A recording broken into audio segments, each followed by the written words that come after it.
Good morning. Today, as was already said, I will focus on supranational terms from the perspective of terminology, and what I'm interested in particular is the interaction between supranational and national elements in EU terminology. So if we start with legal terminology in general, legal terms are usually characterized as being system-bound, that is, being unique and heavily embedded in specific legal systems, because each legal system has its own history, organizing principles, axiology, etc. Because of that, we have this kind of inherent incongruity of legal terms, meaning that they do not easily travel between legal systems. However, if we think of EU terminology, the situation we have here is much, much more complex, partly because of the kind of a double legal environment they inhabit. First of all, they are created at the supranational level, the EU level, and they are applied in national systems. Okay? So they have this kind of double personality in a way. Yeah? It also means that while usually legal terms do not travel easily, they have this kind of traveling requirement, which is one of their inherent features. They have to travel to national systems and interact with national systems. I'm sorry, I know it's perhaps not very well visible, but I will describe one by one. And this is a kind of a life path of EU terms. So first of all, we have the drafting stage at the supranational level in EU institutions. So as we discussed it yesterday, in the first versions of legislation are prepared in English. So first we have this drafting stage where documents, legislative documents are being prepared, drafted by experts. Then they are translated into other official languages, and they are legal documents and legal terms, concepts as well. They are also negotiated, mainly in English, but also in other languages. So then we have the authentication phase, that is a legal act is being passed by the European Parliament, and from that period, that phase, we speak of language versions. We have everything is of equal value. And then the phase I'm interested in is harmonization. We have this traveling requirement, that is, if we have a regulation, then it becomes directly applicable in member states. It does not have to be transposed. It just becomes a binding law in member states. Okay? So terms are transferred directly into national legal frameworks. If we have a directive, though, it requires a process, it goes through a process which is called transposition. That is, national governments have to, in a way, translate the EU supranational language into a national legal language. And at this phase, we have this kind of transplantation of legal terms into national legal system, and we go into the national environment. Then we have the application of EU law in member states and interpretation of those terms by national courts, and in some cases, if they cannot deal with a problem, then terminological issues may be referred to the European, to the Court of Justice of the European Union, and then we go again into the supranational level. Okay, so if we'd like to characterize EU terms, we can talk about autonomy of those terms, multilingualism, and continuity or consistency principle. From the purely terminological point of view, we have one EU concept, which is, and 24 designations. One concept has 24 equivalent terms in each official language. This is also known, called by terminologists as multilingual primary term creation. Okay, it sometimes may result in some kind of a surface similarity.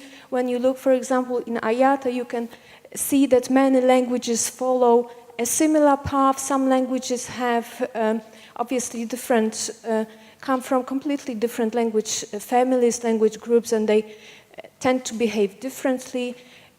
Some languages have a conscious policy to go more into national terminology, to develop a national, like for example, Croatian. There's a very interesting paper on this kind of ideological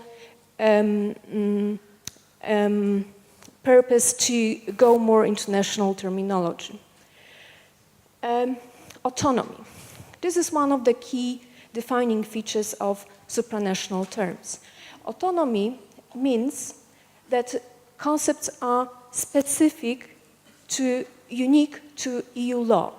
It means that they are expected to be uniformly understood and applied and interpreted in all member states. All member states have to understand them in the same way, if they are autonomous concepts. This is the major problem, I think, with translation. Therefore, they usually require some flexibility at the forming phase, because they should be sufficiently broad to cover various solutions which are applied in member states. Okay. There are a range of techniques to do that. Well, first of all, terms of national law are avoided on purpose, not to make the job of translators more difficult. Okay? And English actually, even though it's a language of common law, turned out to be quite a good, this kind of go-between or meta-language, neutral meta-language, to develop this kind of neutral terminology, deculturalized. Yeah? Okay. Another technique coming back to this avoidance of terms of national law, for example, the board of directors, which is a very typical term of UK company law. Instead of the board of directors, EU legislation uses administrative board, which is much more generic in a sense. Another technique is neologisms. That is, we create a completely new word, like one of the prime flagship examples are comitology, flexicurity, societas europea. Another technique is a use of general terms in more specialized terms, or some other types of shifts in meaning. Okay? So, for example, we can have undertaking, which apparently this usage comes from the German Unternehmen. We have enterprise, which the way it's used in English comes from French. We have, instead of articles of association, EU legislation tends to use statute, although it's not consistent, but it's not translators' fault. Yeah? As Bart said yesterday, these are not always translators who are to blame, and you have those inconsistencies in EU legislation, that in some cases you have this national terminology, in some cases you have this deculturalized, neutralized terminology. Then we also can have a modification of existing terms, like, for example, public company limited by shares. The EU term for that is public limited liability company, to depart from EU terminology on purpose. Okay. There are a range of very funny guide to read, like, for example, a list of misused words in EU legislation.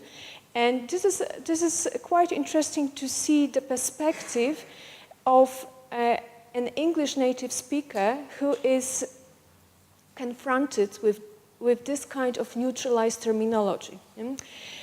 Because if you can neutralize, you can deculturalize, but then you can have some understanding, some problems with how those neutralized terms are understood by native speakers later on. Like, for example, enterprise. If you look up enterprise on Google Images, you get pages and pages of spaceships, a few aircraft carriers, a car rental firm, and the odd reference to IT architecture.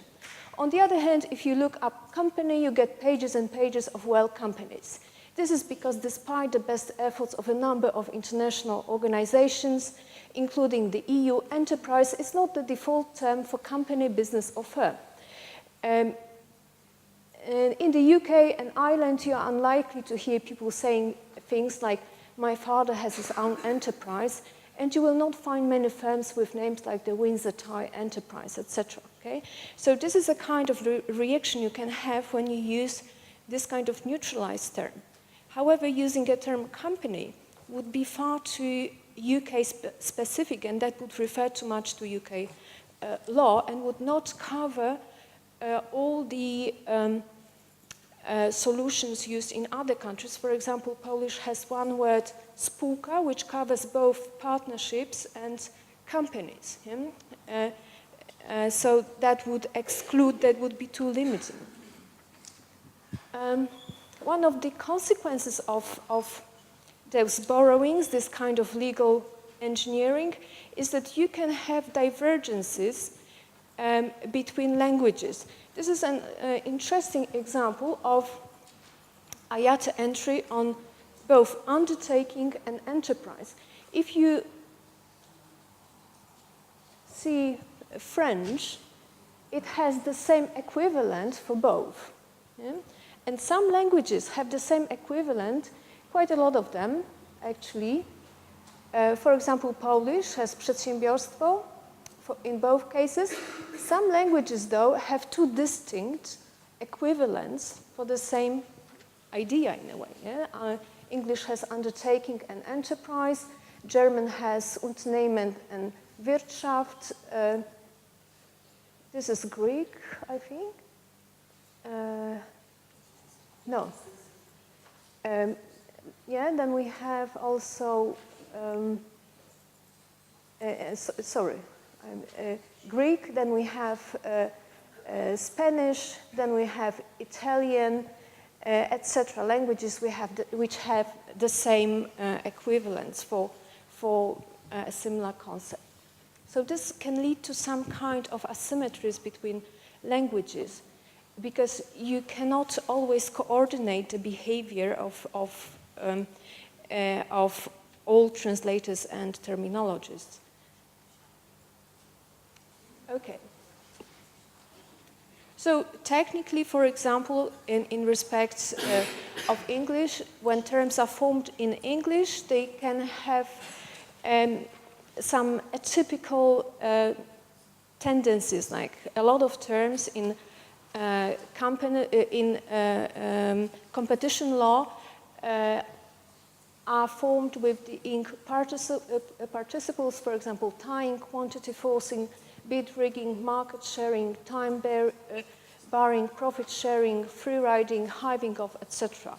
Or with the ed participles like concerted practice, protected service, tight market, notified concentration, etc. What is also interesting, because we had a project where we trained judges from 5 EU countries in EU competition law in its English language version, and we did some corpus study to prepare training materials for the judges. So if you look at key terms extracted from the corpus, what you can notice that these are relatively simple words. They are not that complex as you can have, for example, in English law. Yeah? So in many cases, also for clarity purposes, it was mentioned yesterday as well, the terms we have, the basic terms we have, are not that complicated. Okay, but what is most problematic is that not all EU concepts are fully autonomous. As lawyers notice, for example, EU concepts are rarely completely new and original, and they are very often inspired by, borrowed from, and rooted in concepts of national legal systems. Some people call it a kind of legal engineering because you take a concept from a national legal system and add some additional layer of meaning to it so that it can work as a supranational system. And even sometimes it's difficult for lawyers, not to mention translators, to say which concept is autonomous and which concept is not. If it's autonomous, that should be signaled quite clearly. But if it's not, then it should perhaps be domesticated. Yeah? This is the most difficult thing with translating EU terminology, and as I said, this is an issue where you have to, which is sometimes difficult to tell how to distinguish between those concepts which are fully autonomous and which are not. Okay, the continuity or consistency principle, I will refer to it in a moment, is that concepts terminology has to be consistent, not only internally, but also in relation to the existing legislation in a given field. Okay, now as to the impact on national terminology. As I said, regulations become directly binding. They are automatically incorporated into national legal systems. Directives go through transposition. Its national parliaments decide how to achieve the objective which is defined in a directive, and they draft a national law or amend national legal acts to meet the objective which is required imposed in the directive. There are two basic techniques to do it. The copy-out technique, where you just copy what was written in a directive, verbatim, that you do not change, you do copy-paste. And this approach is preferred by some countries, like for example, the UK transposition guidelines say that you have to use copy-out. If you don't, you have to explain why you did not use it. It's often regarded as some kind of a safeguard against under-implementation or gold plating that is imposing some additional obligations on entities in member states. And another technique, which is, for example, used quite often in Poland, is elaboration. That is, you rewrite what was produced at the EU level. Yeah? You can replace terminology, you adjust the EU drafting style to national drafting style. Okay? So this is an example of the transposition from directive on, from unfair commercial practices directive, which is a very important directive in consumer protection law. And this is an example of the code of conduct, the term code of conduct, and the transposition of this term into Maltese, UK, and Irish legal acts, all in English. Yeah? You have the first one is the EU directive. Then you have Malta, which just copied everything verbatim. Then you have UK, which did very tiny edits. And then you have the Irish legal act, which changes code of conduct into code of practice first. So we have this kind of domestication of the term. And it does much more on the definition.